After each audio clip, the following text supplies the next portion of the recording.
And to me, it is unfortunately it's expected because Duke is famously said we're not into making other teams better when he talked about trading T Higgins, which I agreed with at the time, which I still agree with. I don't think you trade T Higgins. I think you sign him.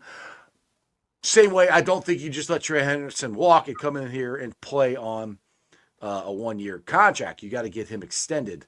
And they said they can't have the highest paid player at every position. And I have a problem with that statement. You just did it this year. Yeah. And you're only talking about 3 guys. Because you already counted Joe. Joe's on the books. We're talking about not even adding, extending T, extending Jamar, and extending Trey. That's all we're talking about doing. Guys that are already on your team that you drafted, you developed. They were on the Super Bowl run with you. They've been on the run with you the last couple of years to the AFC Championship game, to the Super Bowl, all that. We can't keep having guys walk out the door. And to me, it's like you got the money. And, we're going to sign some free agents. And the salary cap is going to be pretty big, especially if they go ahead and they release a couple guys like Rankins, if they release Geno Stone, if they release Pratt, which these are all guys, I don't know if they're going to or not, but these are all guys that are potential cuts. And that just adds to the salary cap. This statement is frustrating to me, Neil. It's just irritating that I wish you just would try to say we're going to do everything in our power to sign Trey.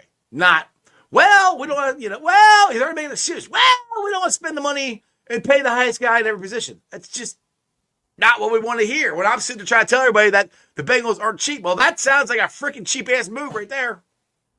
Yeah, no, most certainly. And you know what? The Bengals wouldn't have to worry about spending all this money in free agency if they could just hit on a draft class.